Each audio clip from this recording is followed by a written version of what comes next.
Hello tout le monde, j'espère que vous allez bien.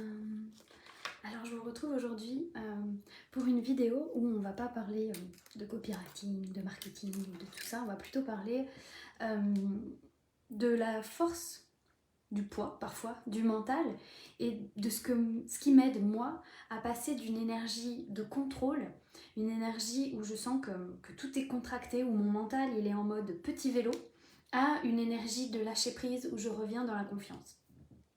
Alors avant, juste, je vais prendre 2 minutes pour ceux qui ne me connaissent pas, je suis Marine Duvouldi et j'accompagne les femmes à développer leur activité, notamment grâce à Internet et tout en prenant soin de leur vie de famille parce que l'équilibre vie pro, vie perso est hyper important pour moi et pour mes clients. Et aujourd'hui, je voudrais vous parler plus particulièrement de... J'aime pas le comment, c'est pas l'idée d'avoir une méthode, mais de ce qui moi m'aide à passer de mon mental qui me dirige à moi qui dirige mon mental. Je pense que ça vous est déjà arrivé, ces moments où vous cherchez une solution. C'est le moment où, je sais pas, par exemple, vous êtes en train de créer une offre et vous réfléchissez, vous vous faites des nœuds au cerveau à qu'est-ce que je mets dans cette offre, à quoi ça répond, c'est quoi ma transformation, c'est quoi le point A, c'est quoi le point B, c'est quoi mon système signature, c'est quoi les bonus que j'ajoute et machin, bidule, et on se fait des nœuds au cerveau et le tarif, tout ça, comment je la lance et comment je communique, bref. Il y a ces moments où notre mental, donc moi je l'appelle Gustave, chez moi c'est comme ça que ça se passe en tout cas, il est là et il me dit allez, trouve des solutions, cherche. Alors je suis là en mode papier-crayon et je suis bien concentrée et je vais réfléchir et je vais passer parfois des heures à gribouiller sur des papiers, sur des crayons et je ne veux pas lâcher cette session entre guillemets de travail tant que je n'ai pas trouvé la solution.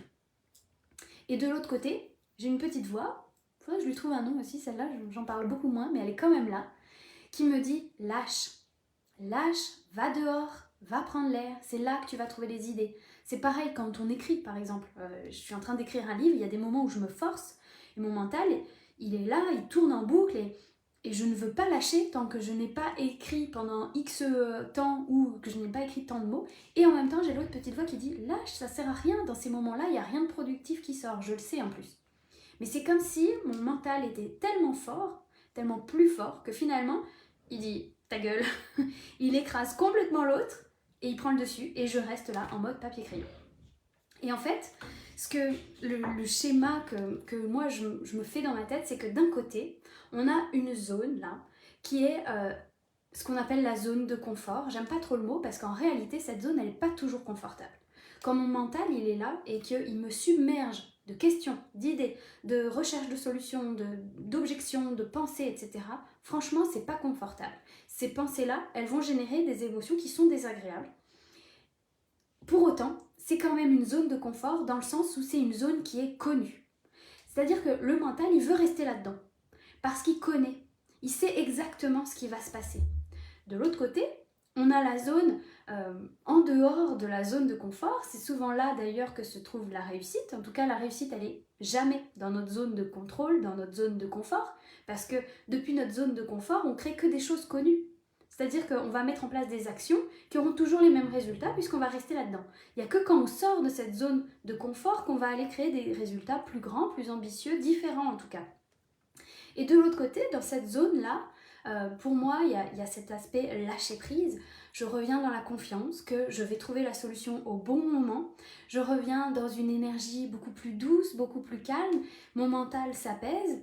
Et là, les pensées, les solutions apparaissent. C'est comme ma coach qui me donnait, une ancienne coach qui me donnait cette image de la boule à neige. Elle disait, en fait, mon mental, c'est comme si j'étais en train de secouer la boule à neige tout le temps.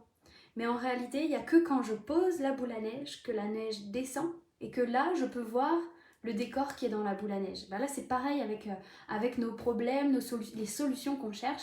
On est là en mode papier-crayon, on force, on trouve rien, alors qu'il n'y a que quand on lâche que les solutions apparaissent. Et concrètement, il y a ce fameux passage, en fait, que personnellement, je trouvais dur. C'est-à-dire que j'avais mon mental qui était là, qui me disait « Allez, trouve la solution ». De l'autre côté, j'avais l'autre petite voix qui disait « Lâche, va prendre l'air ». Mais mon corps ne se mettait pas en action.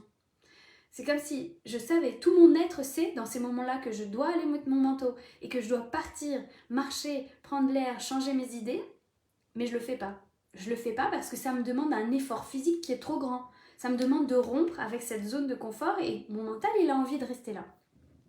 Parce que c'est connu. Parce que lui, il se sent en sécurité ici.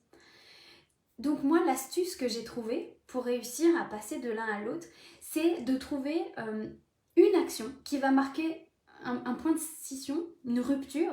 Je ne sais pas comment on pourrait appeler ça. En tout cas, moi, je l'appelle un acte de rupture qui va marquer que, comme je ne suis pas en capacité de passer de je suis en mode papier-crayon à je vais marcher 1 heure, le gap, il est trop grand, eh bien, j'ai trouvé vous pouvez trouver aussi un acte de rupture qui peut être juste, dans un premier temps, d'aller boire un verre d'eau, d'aller, je sais pas, de prendre une certaine respiration, je sais pas, juste se poser 5 minutes et méditer, peu importe en fait, chacune va trouver son truc, mais une action qui soit faisable, qui nécessite pas d'outils particuliers, que vous pouvez faire même dans la même position à la rigueur, si vous n'avez pas envie de mettre votre corps en mouvement, mais qui va marquer cette rupture en fait.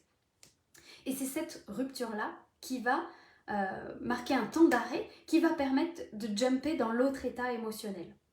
En tout cas, chez moi, c'est quelque chose qui fonctionne très bien, de marquer un point de rupture entre le moment où je suis en mode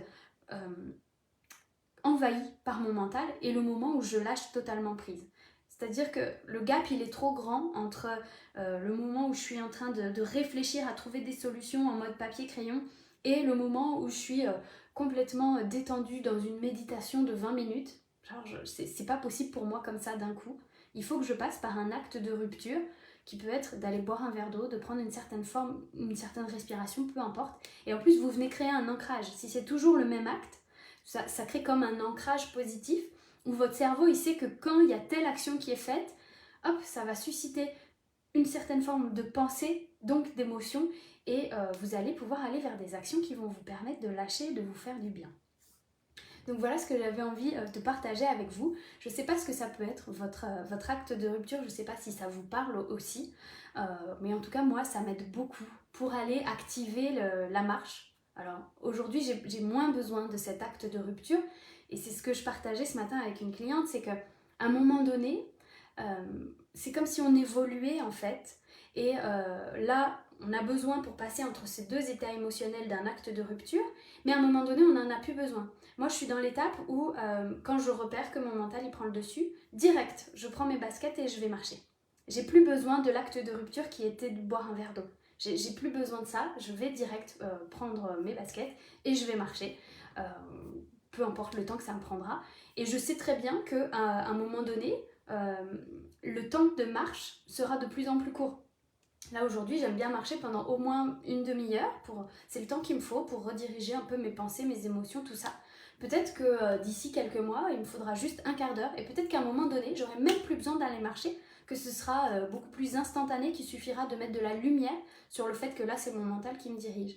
Ce que je veux dire par là, c'est que ça se fait pas du jour au lendemain et qu'on peut créer des étapes en fait dans cette capacité qu'on a à rediriger nos émotions. Alors j'aime pas trop le mot rediriger, mais dans cette capacité à accueillir les émotions et à passer d'un état émotionnel à un autre. Donc voilà ce que je voulais partager avec vous. J'espère que ça vous aidera. N'hésitez pas à me mettre dans les commentaires si ça vous parle. Et puis je vous dis à bientôt dans un prochain live.